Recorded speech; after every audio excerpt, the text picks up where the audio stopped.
Olá, caros alunos, damos início agora ao estudo da parte mais importante do direito penal. Sem sombra de dúvidas, a parte mais importante também é mais complexa. Estou falando aqui da teoria do crime, que nós vamos ver em várias aulas agora, tudo que compreende a chamada teoria do crime. E você precisa ter esse assunto muito sedimentado no seu estudo aí. Então, você já sabe, você vai ter um material completíssimo aí que eu trago já das nossas aulas, com o que há de mais atual da doutrina, na jurisprudência, na lei, para que vocês possam já ganhar tempo no estudo de vocês. Essa parte é fundamental. Coloque sempre como revisão de estudo. Você precisa da teoria do crime para depois enfrentar questões envolvendo parte especial, legislação extravagante. Então, tema, sem sombra de dúvidas, aí fundamental. Tá joia? Então, vamos lá. Teoria do crime.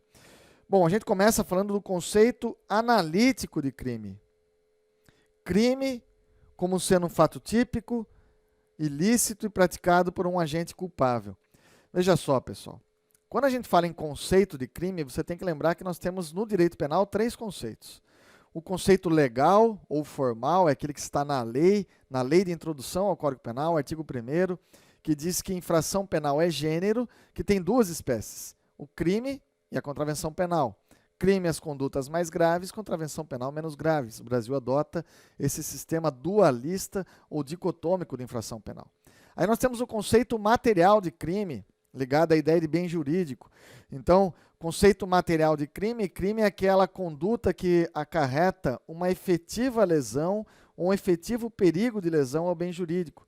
Está ligado lá ao princípio da ofensividade, da lesividade. E nós temos o conceito analítico de crime, que trabalha a estrutura desse conceito. O crime sendo estruturado em algumas partes. São 3 pilares desse conceito. Os famosos aí substratos do conceito analítico de crime. Crime como sendo fato típico, um fato também ilícito e praticado por um agente culpável. Primeira coisa que você tem que ter em mente é o seguinte. Essa análise que nós fazemos para verificar se houve ou não crime, ela segue essa sequência lógica. Primeiro a gente verifica se o fato ele é típico, se todos presentes, os elementos do fato típico estão presentes. Em sendo típico aquele fato, nós vamos analisar se ele também é ilícito, se ele é contrário ao ordenamento jurídico. Se o fato for típico e também ilícito, vamos ver agora então se o agente ele é culpável, se ele vai receber uma pena. Compreendeu? E a punibilidade? Faz parte do conceito analítico de crime? Tem punibilidade aqui, pessoal? Acompanha aqui comigo. Ó. A punibilidade está aqui nesse conceito? Não, né? Nós estamos falando apenas de fato típico, ilícito e a culpabilidade. A punibilidade não está aqui. A punibilidade não integra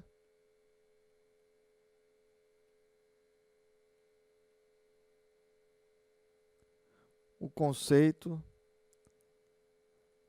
analítico de crime.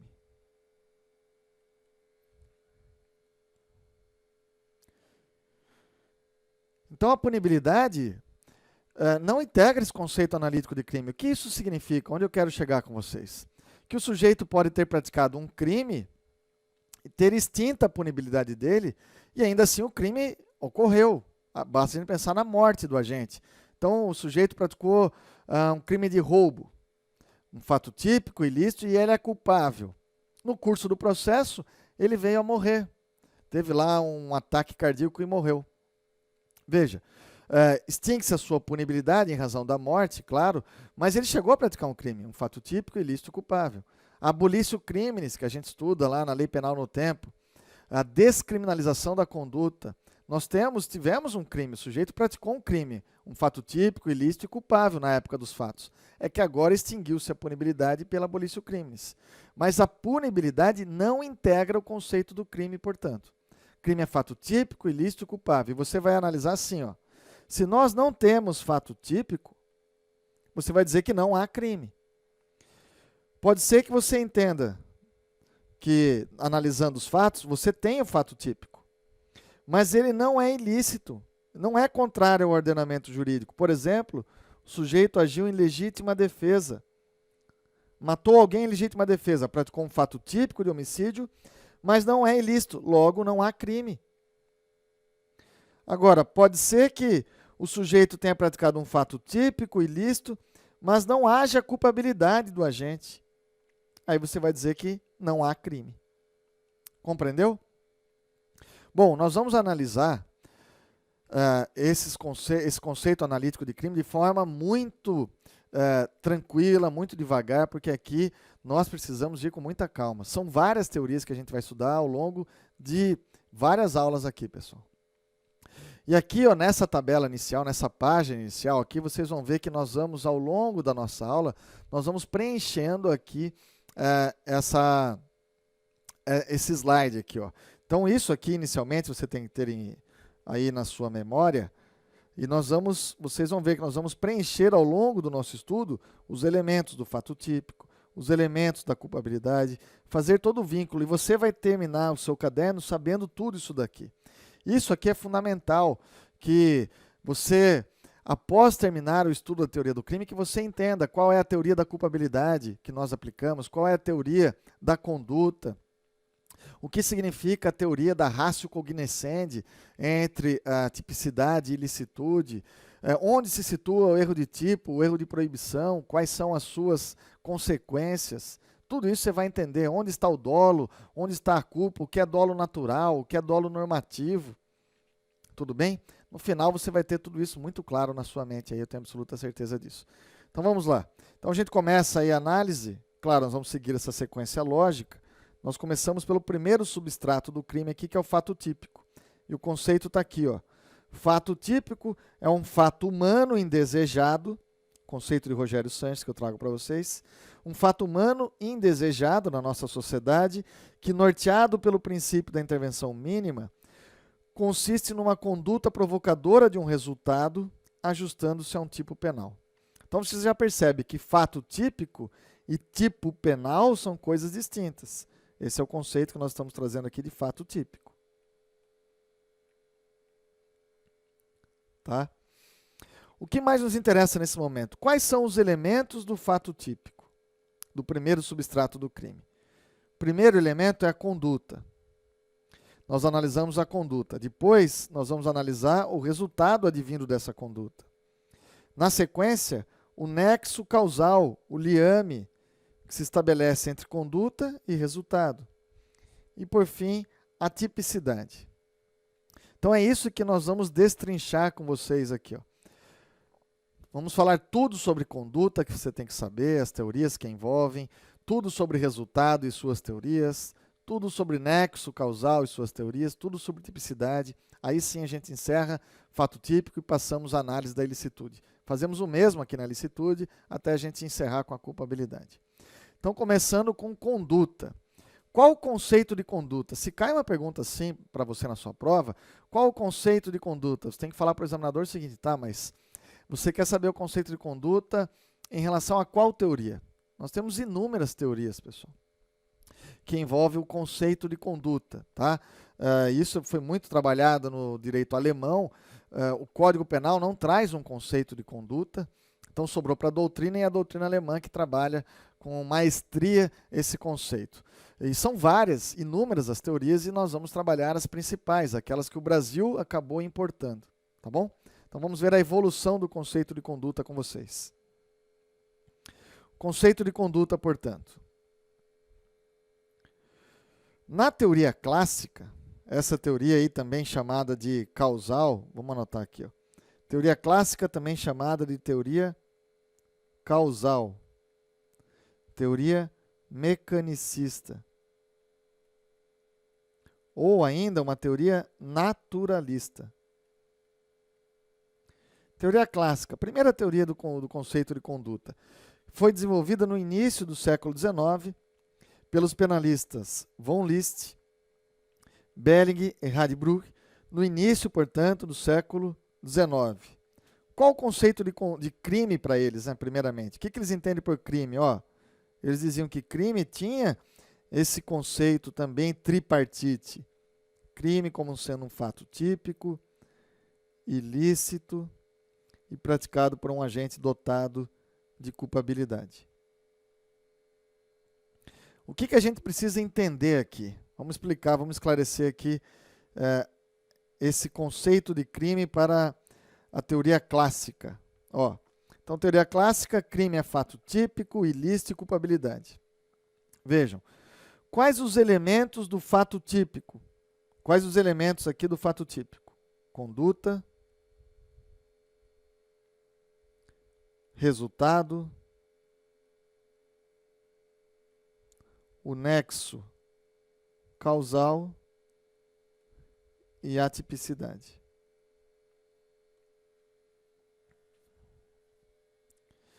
Pessoal, esses elementos do fato típico, esses 4 elementos, a conduta, o resultado advindo da conduta, o nexo causal e a tipicidade, isso aqui não vai mudar nas teorias que nós vamos estudar. Esses elementos estarão presentes, o conteúdo deles vai alterar, sobretudo da conduta.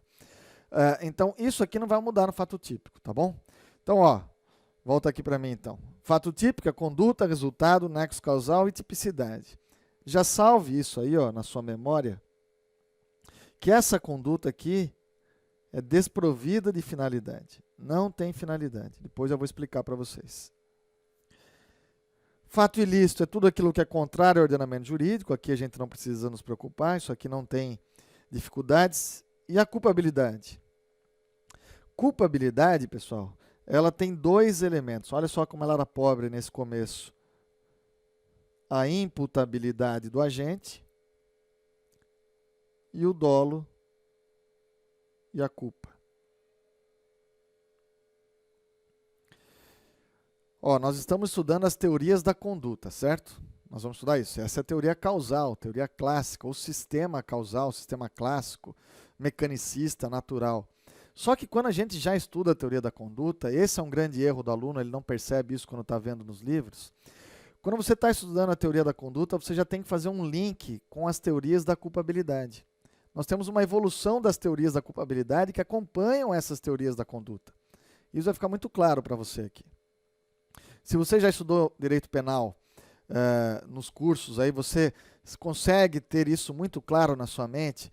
Qual é a teoria da culpabilidade adotada no sistema clássico, no sistema neoclássico, no finalismo? Então eu tenho certeza que hoje você vai ter isso aí responder com muita tranquilidade. Então veja, ó, se eu estou falando para vocês que fato típico é conduta, resultado, nexo causal, tipicidade, e que a culpabilidade é imputabilidade, dolo e culpa, repare que dolo e culpa, que são elementos subjetivos, eles acabam sendo elementos da culpabilidade. Elementos da culpabilidade. Isso é o principal que você tem que lembrar nessa teoria clássica. Dolo e culpa são elementos da culpabilidade. Por isso, porque ela possui esses elementos subjetivos, a teoria que nós adotamos aqui na culpabilidade é a chamada teoria psicológica. Teoria psicológica da culpabilidade. Por que teoria psicológica? Porque a culpabilidade era tão somente um vínculo psicológico entre o fato típico, o fato ilícito e um agente culpável, mediante dolo e culpa. Daí o nome, uma culpabilidade meramente psicológica. Teoria psicológica. Então esse é o primeiro detalhe. Agora nós vamos entrar na conduta. O conceito de conduta que você já sabe que ele não tem finalidade. Não tem finalidade. Veja, o conduta é o primeiro elemento do fato típico. O que é essa teoria, então? Como é que ela trabalhava a conduta nessa época aqui? Para essa teoria, a conduta é um movimento humano voluntário, um movimento, uma ação, portanto, né, um comportamento positivo, um movimento humano voluntário que produz um resultado no mundo exterior. Um movimento corporal, dominado pela vontade. Mas cuidado, ó, aqui estamos falando em um movimento humano voluntário. Cuidado porque aqui, ó, o conteúdo da vontade, de acordo com essa teoria, o conteúdo da vontade, que é o dolo e a culpa, nós não analisamos na conduta. São analisados na culpabilidade. A gente acabou de ver, são elementos da culpabilidade. Então, essa teoria, ela separa a conduta do dolo e da culpa. Imagina, por exemplo, quer ver como essa é uma teoria, claro, muito inicial, né? Estamos no início do século XIX lá. Obviamente que ela sofreu críticas, ela foi adotada por um grande período, mas não é mais, já foi abandonada, está escanteada aí, porque ela tem várias falhas. Então, por exemplo, se nós estamos falando que a conduta está no fato típico, mas que o dolo, a culpa, os elementos subjetivos são elementos da culpabilidade, são analisados apenas na culpabilidade, imagina você dirigindo o seu veículo automotor na correta mão de direção, imprimindo uma velocidade compatível com o local. Você está dirigindo respeitando as leis de trânsito, conduzindo o seu carro, devagar. De repente, uma criança que está caminhando na calçada do lado oposto ao seu veículo, está de mãos dadas com os pais, ela se desprende, ela se solta, atravessa correndo, se joga na frente do seu carro, você não tem tempo de evitar o impacto e a criança acaba morrendo. Aí eu pergunto, você praticou um crime nesse caso? Você praticou um crime de homicídio nesse caso? Homicídio culposo de trânsito, homicídio doloso? O sujeito que quer matar o seu desafeto. O cara atira para matar, mas ele errou o tiro. Errou. Isso é uma tentativa de homicídio? Como é que eu vou diferenciar uma tentativa de homicídio de uma lesão corporal, se ele acabou atingindo? Como é que você coloca isso no fato típico? O camarada atirou, acertou o ombro, e aí isso é lesão corporal ou é homicídio, uma tentativa de homicídio? Isso que é difícil a gente analisar se o dolo está lá na culpabilidade apenas. Então, quando a gente está falando de fato típico, veja, vamos voltar aqui, ó. Se nós estamos, volta comigo aqui na tela. Ó, se nós estamos falando de fato típico, repare, a conduta não tem finalidade. Eu vou perguntar para você, ó, o camarada atirou no seu desafeto. Acertou o desafeto e ele não morreu. É um fato típico. Qual é a tipicidade aqui? Esse fato típico é homicídio, uma tentativa de homicídio, uma lesão corporal. Não dá para saber aqui porque a finalidade está aqui, ó, só na culpabilidade. Nesse exemplo em que você está dirigindo o seu veículo, normalmente a criança atravessou a rua correndo, você vem atropelá-la. Para essa teoria você tem um fato típico, você tem um fato ilícito, mas você não tem culpabilidade, porque você não agiu com dolo ou culpa. Pegou a jogada? O principal detalhe aqui que você tem que saber, você tem que, lógico, para o seu concurso, você tem que levar o que cai na prova. E o que você tem que colocar na sua prova é isso. Nesse sistema clássico ou causal, lembre-se, a conduta não tem finalidade, ela é desprovida de finalidade. E o dolo e a culpa, eles integram a culpabilidade. Então, os elementos subjetivos, aqueles elementos ligados ao psíquico do agente, eles estão na culpabilidade. Por isso que a teoria da culpabilidade aqui é chamada de teoria psicológica da culpabilidade. Então, quais são os destaques aqui que nós temos que trazer para vocês? Ó, nesse sistema clássico ou causal, o dolo que está lá na culpabilidade, ele é chamado de dolo normativo. O que é dolo normativo? É aquele que contempla em seu interior, ele aloja no seu interior a consciência da ilicitude. Então, o dolo normativo, pessoal, é o seguinte, ó. Dolo normativo. Ele tem 3 elementos.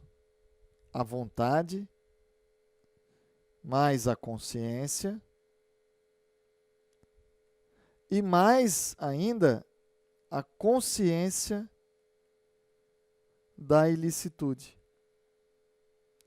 Então, dolo normativo é aquele que aloja em seu interior a consciência da ilicitude. O que significa isso? Não basta o agente querer o resultado ou aceitar o resultado. Esse dolo normativo exige que ele tenha conhecimento de que o seu comportamento é ilícito.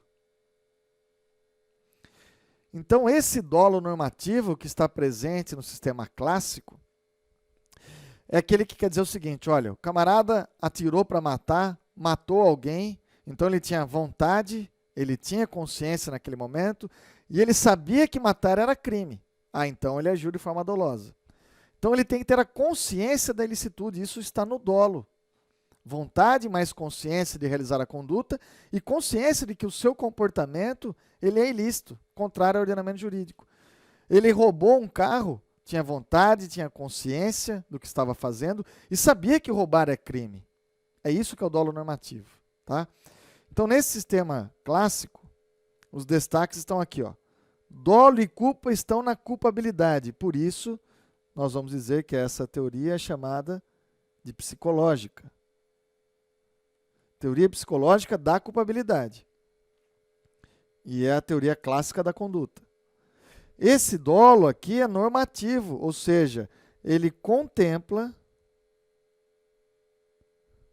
a consciência atual da ilicitude. E traz um conceito muito pobre de conduta. Conduta é um movimento humano voluntário que produz um resultado no mundo exterior. Então veja só a observação que eu trago para vocês aqui. Ó. De acordo com essa teoria, a conduta é composta de vontade, movimento corporal e resultado. Porém, a vontade não está relacionada com a finalidade do agente. Elemento este analisado somente na culpabilidade. Compreendeu?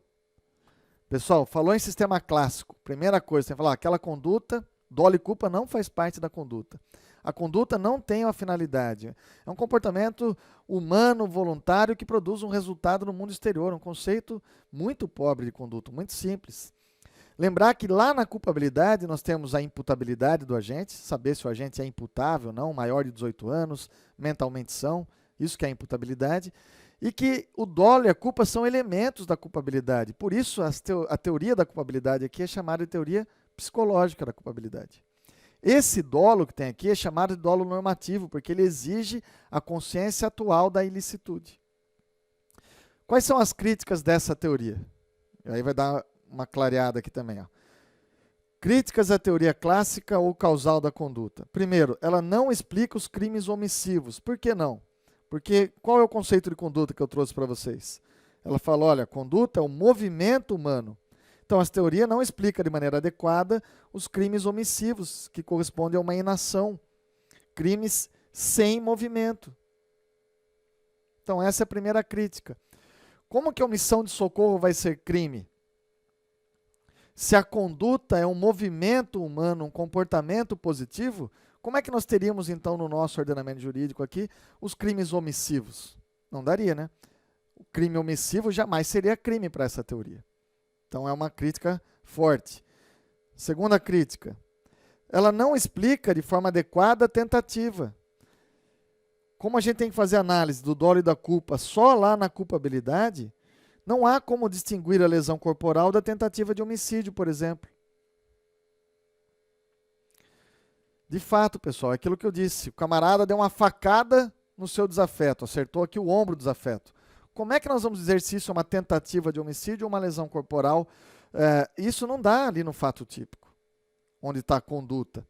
Nós só vamos conseguir dizer isso quando a gente descobrir a finalidade dele, que é analisada lá na culpabilidade. Então, aqui, essa teoria, ela separa a conduta da finalidade do agente. Uma crítica também muito forte, né? Um erro dessa teoria. Essa teoria não explica os crimes com um fim específico de agir. Por exemplo, uma extorsão mediante sequestro. Está aqui, ó. Como analisar se minha conduta era um sequestro ou extorsão mediante sequestro, se na minha conduta não tem uma finalidade? Não dá para a gente imaginar uma ação humana com um ato sem finalidade. Não dá, pessoal. Veja. No sequestro, você pratica que tipo de comportamento? Você então sequestra a pessoa, restringe a liberdade dela e joga num cativeiro. Isso é sequestro, largou ali, isso é sequestro. Agora, se você faz isso, restringiu a liberdade da pessoa, jogou no cativeiro e começou a negociar com a família um resgate, então você fez o sequestro com o fim de obter uma vantagem indevida. Isso aqui é R$1 milhão. Se a finalidade é exigida para você diferenciar o sequestro, artigo 148, da extorsão mediante sequestro, artigo 159, como é que você vai dizer se é um sequestro, uma extorsão mediante sequestro, se essa finalidade você só consegue descobrir ao final, lá na culpabilidade? Então, essa teoria não explica esses crimes que exigem uma finalidade especial de agir. Não dá para saber, o camarada que jogou alguém no cativeiro, se ele está praticando um sequestro ou uma extorsão mediante sequestro. Porque a finalidade, se ela não integra a conduta, eu só vou descobrir lá na culpabilidade, então não consigo explicar isso. Não consigo explicar se é tentativa de homicídio ou uma lesão corporal, porque na conduta ela não tem finalidade, só lá no dolo e na culpa. Percebeu? Tampouco os crimes omissivos, já que conduta é um movimento humano, corpóreo, voluntário, que produz um resultado. Então essas são as principais críticas dessa teoria, que foi adotada por um longo tempo, mas ela já caiu por terra em razão dessas críticas aqui, ela não se sustenta. Lembre-se disso, não dá para diferenciar a tentativa de algum crime, ela não explica de forma suficiente a tentativa, não explica os crimes que exigem uma finalidade especial no próprio tipo penal e também não explica os crimes omissivos. Essas são as principais críticas. Então, para finalizar, depois nós vamos no próximo bloco, a gente vai estudar a próxima teoria, a neoclássica, neocantista, que faz um upgrade aqui nessa teoria clássica. Lembre-se então desses detalhes. O que você tem que saber? Conduta, ela é desprovida de finalidade. A conduta é um movimento humano corpóreo, voluntário, que produz um resultado. Dolo e culpa são elementos da culpabilidade, por isso é chamada de teoria psicológica, são elementos subjetivos que estão ali na culpabilidade. Esse dolo que está aqui, ele contém a consciência da ilicitude, por isso ele é chamado de dolo normativo, e as críticas dessa teoria. Ela não explica os crimes omissivos, não explica a tentativa e não explica os crimes que exigem um especial fim de agir. Tá bom? Próximo bloco a gente continua então com as teorias da conduta, com esse paralelo, esse olhar paralelo às teorias da culpabilidade. Até já. Pessoal, dando continuidade ao estudo das teorias da conduta, a gente viu aí a teoria clássica, causal, mecanicista, aquela teoria de conduta que trabalha então com um conceito de conduta desprovido de finalidade. Lembre-se que para essa teoria, dolo e culpa, eles são elementos da culpabilidade, integram a culpabilidade. Então, como nós temos elementos subjetivos aqui na culpabilidade, a teoria da culpabilidade ela é chamada de psicológica. E aí apresentei para vocês as críticas dessa teoria. O fundamental que você tem que lembrar, que dolo e culpa fazem parte da culpabilidade, são elementos da culpabilidade, e que esse dolo aqui é um dolo normativo, que aloja em seu interior a consciência atual da ilicitude.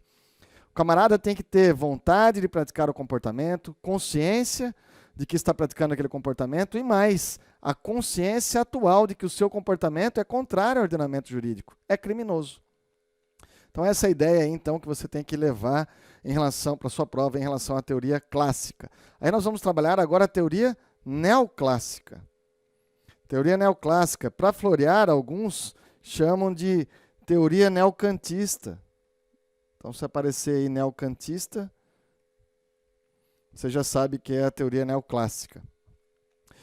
Bom, ela surge aí nas primeiras décadas do século XX. Médier aqui é o seu idealizador, e ele vai dizer, olha, crime também é fato típico, também é fato ilícito e praticado por um agente dotado de culpabilidade. Essa teoria neoclássica, ela tem base causalista. Então, elas são muito semelhantes. Vamos acompanhar aqui, ó. Vou fazer para vocês uma tabela aqui, apresentando aqui um comparativo dessas teorias. Sistema clássico e o sistema neoclássico. O sistema clássico vai dizer que crime, ele é fato típico, ilicitude, um fato ilícito e também tem culpabilidade. Aqui no sistema neoclássico também, fato típico, ilícito e a culpabilidade. Fato típico no sistema clássico, nós temos a conduta, o resultado, o nexo causal e a tipicidade. Aqui, o fato típico, no sistema neoclássico, nós também vamos ter conduta, resultado, nexo causal e a tipicidade. Essa conduta, no sistema clássico, não tem finalidade. Nós vimos, o conteúdo da conduta não está aqui. E aqui é a mesma coisa. Até que elas são idênticas. Onde que está, então, o upgrade que foi dado aqui no sistema neoclássico? Está na culpabilidade. Elementos da culpabilidade no sistema clássico. A imputabilidade do agente. Temos que verificar se ele é maior de 18 anos, se ele é mentalmente são. E aqui a gente sabe. Dolo e culpa, elementos da culpabilidade. Por isso, uma teoria psicológica da culpabilidade.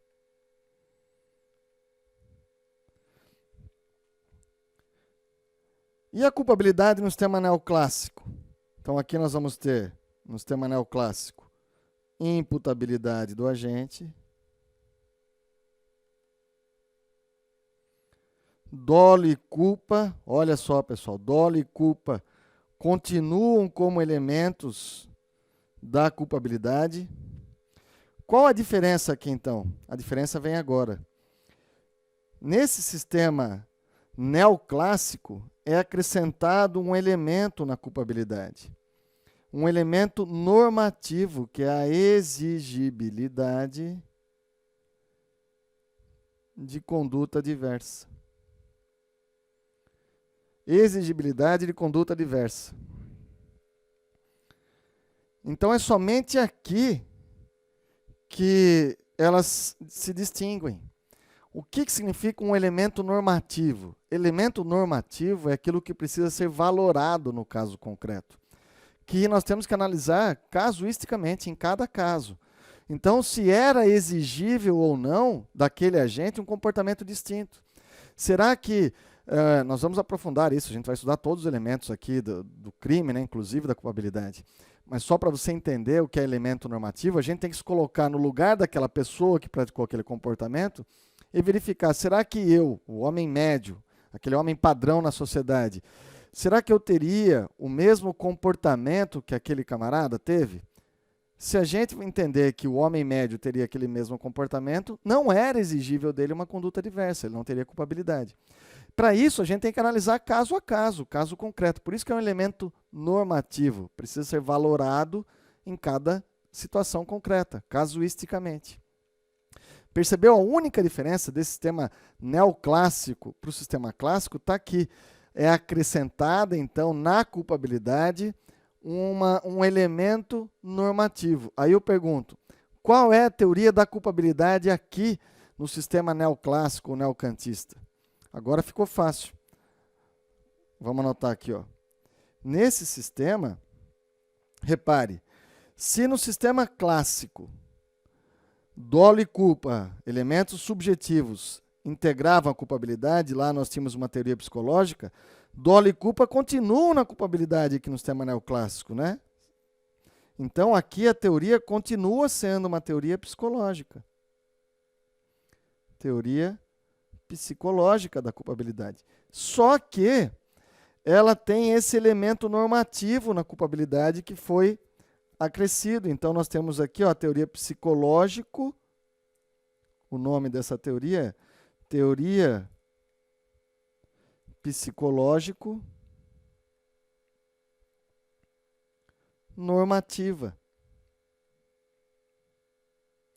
Teoria psicológico normativa da culpabilidade. A culpabilidade deixa de ser meramente psicológica e agora fala-se em psicológico normativa na medida em que um elemento normativo é agregado. Ela continua psicológica, mas como há esse elemento aqui que foi agregado à culpabilidade, ela passa a ser psicológico normativa. Então está aqui, ó. No sistema clássico, teoria da culpabilidade psicológica. Neoclássico, psicológico normativa, justamente porque dolo e culpa continuam na culpabilidade, então ela continua sendo psicológico e normativa em razão da exigibilidade de conduta diversa. Detalhe, acrescenta aí, ó, o dolo e a culpa estão na culpabilidade. Por isso, teoria psicológica. Logo, o dolo continua sendo normativo.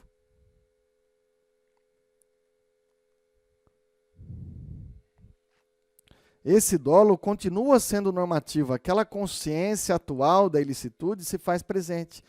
Nesse dolo normativo são 3 elementos do dolo: vontade, consciência e a consciência atual da ilicitude. Beleza, pessoal? Então esse é o grande diferencial entre as teorias. Mas tem mais. Qual é o conceito de conduta para essa teoria neoclássica? É o mesmo conceito de conduta? Repare que nessa teoria também a conduta ela é desprovida de finalidade. O conteúdo, que é a finalidade, está lá na culpabilidade, né? Então aquelas críticas que nós aplicamos à teoria clássica vai se aplicar aqui à neoclássica, mas ela vai fazer uma correção. Olha o conceito de conduta aqui para essa teoria. Ela vai dizer que conduta é o comportamento humano voluntário causador de um resultado. Percebeu um detalhe? Quando nós falamos da teoria causalista, nós falamos que para os adeptos do causalismo, conduta é movimento. Movimento. E movimento não explica os crimes omissivos. Já que movimento é uma ação. Aqui não, aqui fala-se em comportamento humano voluntário. Não fala mais em movimento. Então, na teoria clássica, ou no sistema clássico de conduta, conduta igual movimento. Logo, não explica os crimes omissivos. Neoclássica.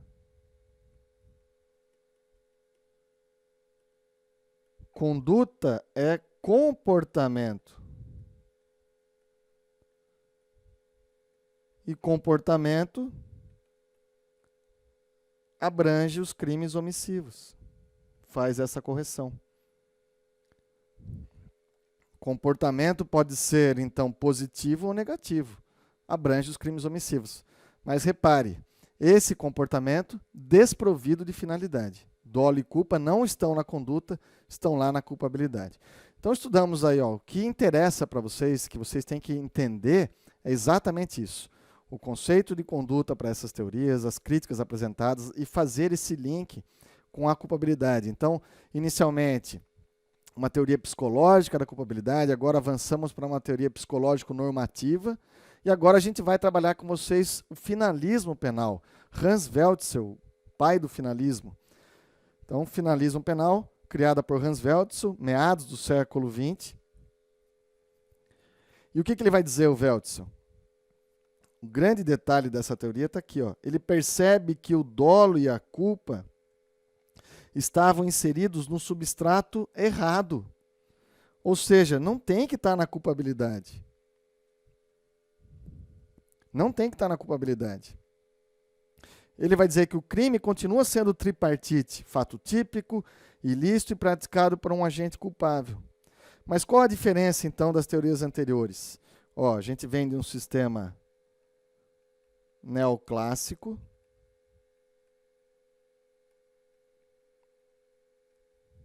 e agora vamos para o finalista. Finalismo, né? Sistema finalista de Weltzel. Esse nome vocês têm que guardar, Hans Weltzel, tá? E aí nós vimos, olha, para o sistema neoclássico, qual o conceito de crime? O sistema neoclássico vai dizer que crime é fato típico, ilícito, praticado por um agente que tem culpabilidade. E aí o sistema neoclássico vai dizer, olha, fato típico é conduta, sem finalidade, resultado, nexo causal, tipicidade. Culpabilidade é imputabilidade do agente, é Deixa eu destacar aqui. Dolo e culpa. E ainda exigibilidade de conduta adversa.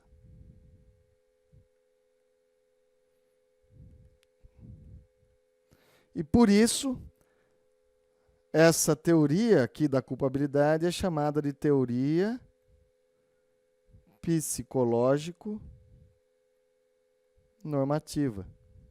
Aqui, ó, psicológica e a normativa. Sistema finalista vai dizer que crime, concorda que crime ele tem esse critério tripartite, ela nasce tripartite. Crime é fato típico, ilícito e praticado por um agente dotado de culpabilidade.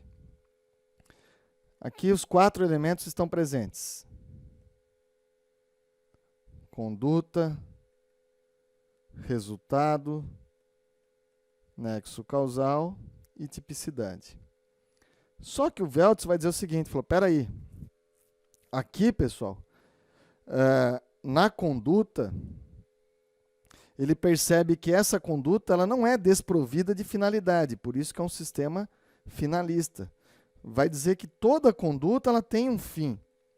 Essa conduta ela deve ser, então, dolosa ou culposa. Dolo e culpa estão na conduta. Saem da culpabilidade. E quais são os elementos da culpabilidade, então, para Veltson? Vai dizer, olha, a imputabilidade do agente. Está aqui. Imputabilidade do agente. A exigibilidade de conduta adversa está aqui.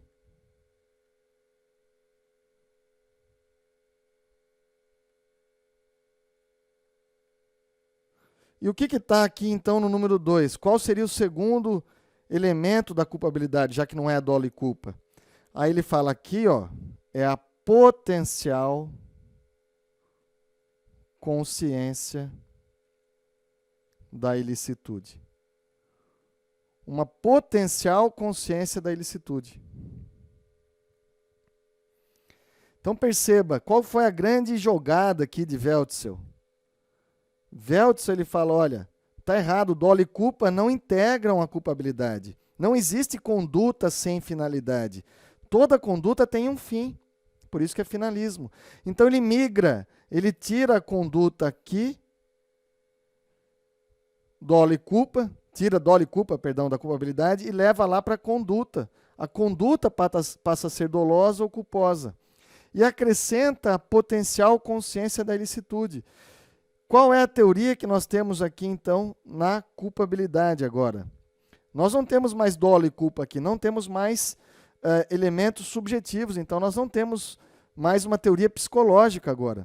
Ela passa a conter elementos puramente normativos, todos têm que ser valorados no caso concreto. Por isso é chamado de teoria normativa pura da culpabilidade. Compreendeu?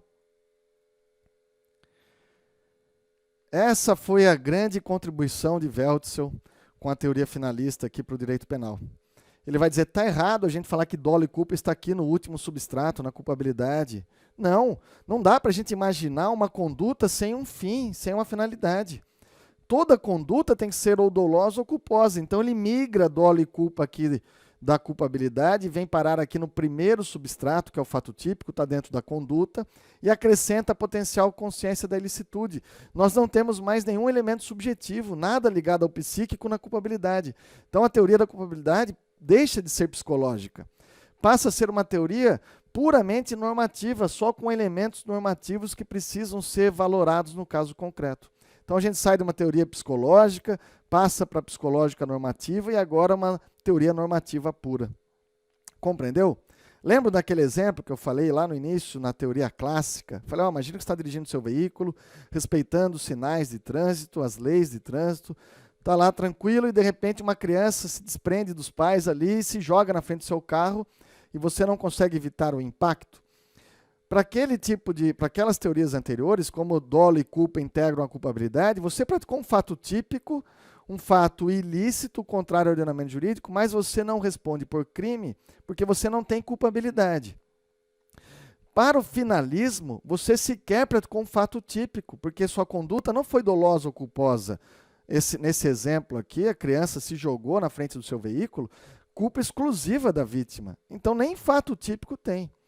Em miúdos, pessoal, se você analisar, no final, no frigir dos ovos aí, para nenhuma teoria haveria crime, porque para os sistemas clássico e neoclássico tem fato típico, um fato ilícito, mas não tem culpabilidade, então não há crime. Mas para o finalismo, sequer nós temos fato típico.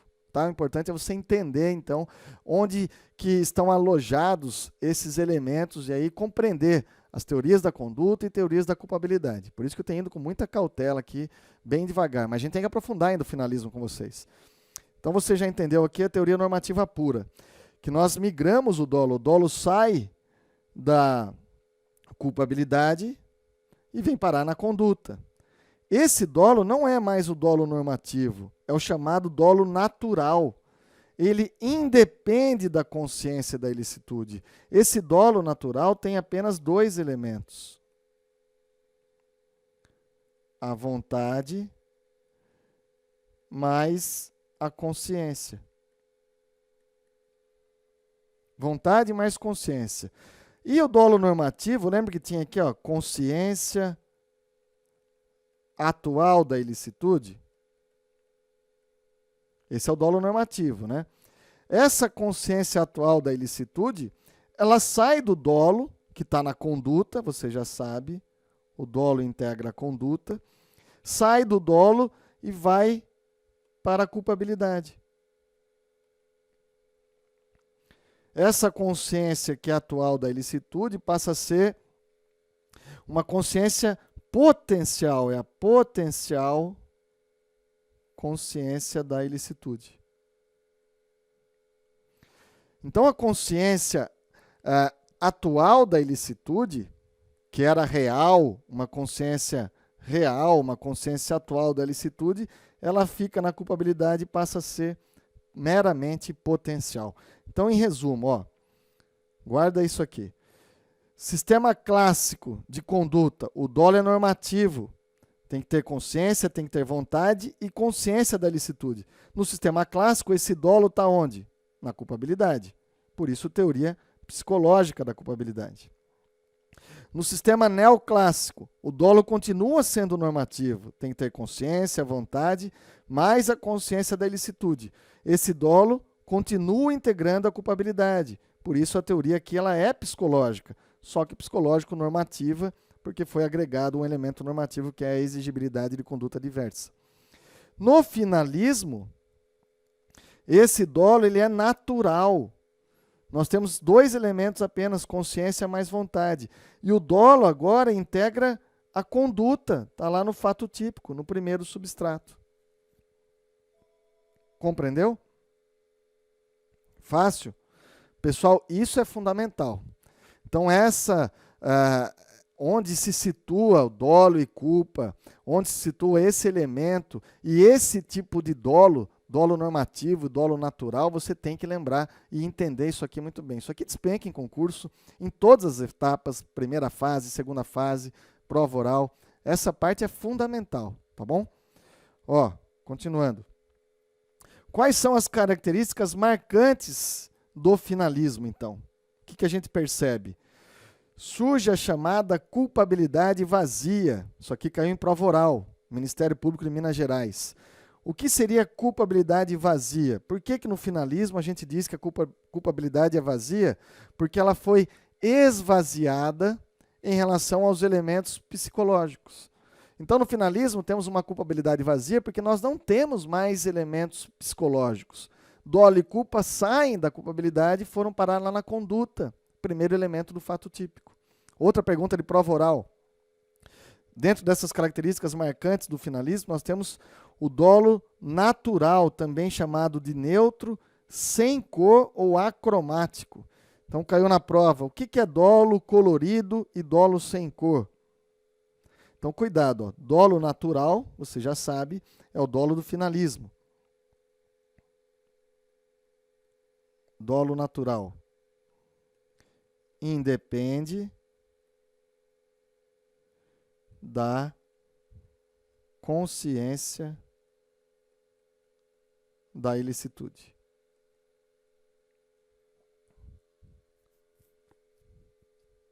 Quando se fala em um dolo neutro, sem cor ou acromático, é por isso, porque esse dolo, ele independe da consciência da ilicitude. O dolo está lá dentro da conduta, do fato típico, e a potencial consciência da ilicitude na culpabilidade. Simples assim. Como é um dolo desvinculado da consciência da ilicitude, um dolo neutro, um dolo acromático, sem cor. Agora, o dolo normativo das teorias anteriores, clássica e neoclássica, ele é um dolo que depende da consciência da ilicitude. A consciência da ilicitude é um dos elementos desse dolo. Por isso ele é chamado, esse dolo normativo, expressões sinônimas aqui, ó, de dolo híbrido ou dolo colorido.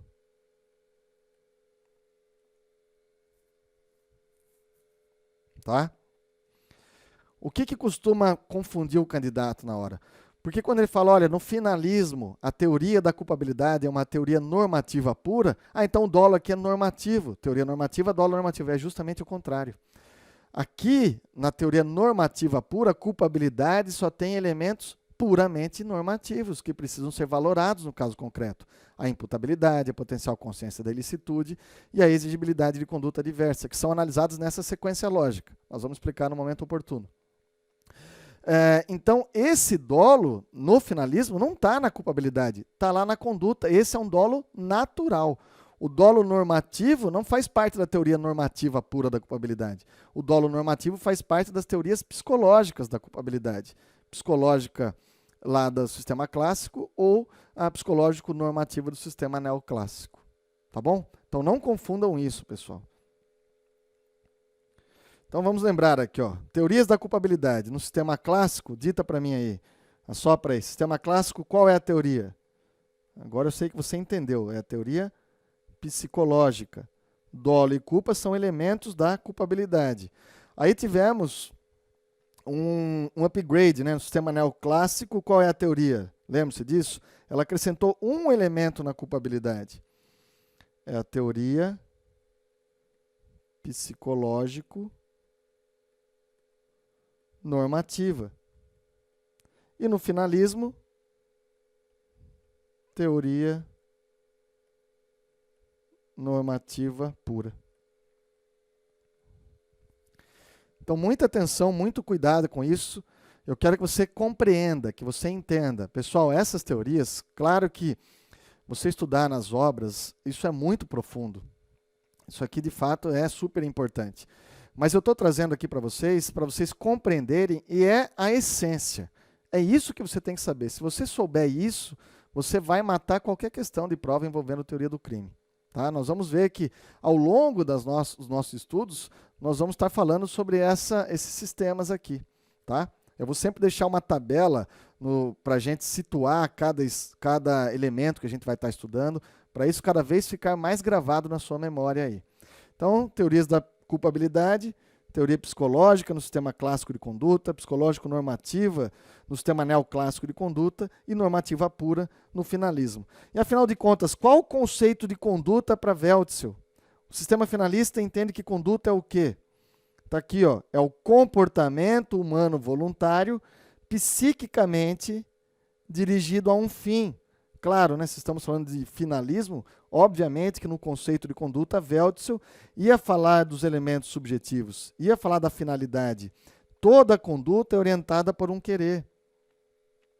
Então, tem uma frase que é famosa, que é a seguinte, ó, com o finalismo, supera-se a cegueira do causalismo com um finalismo vidente. Supera-se a cegueira do causalismo com o finalismo vidente. Por quê? Porque o causalista, ele não enxerga lá no fato típico o conteúdo da vontade, não enxerga isso. O finalista sim, né? Por isso que dizem, ó, o causalista é cego, o finalista ele é vidente. Eu estou querendo dizer o seguinte, que a conduta para o sistema causal e neocantista, a conduta é ato de vontade sem conteúdo. Por isso, muito criticada. No finalismo, não, né? Conduta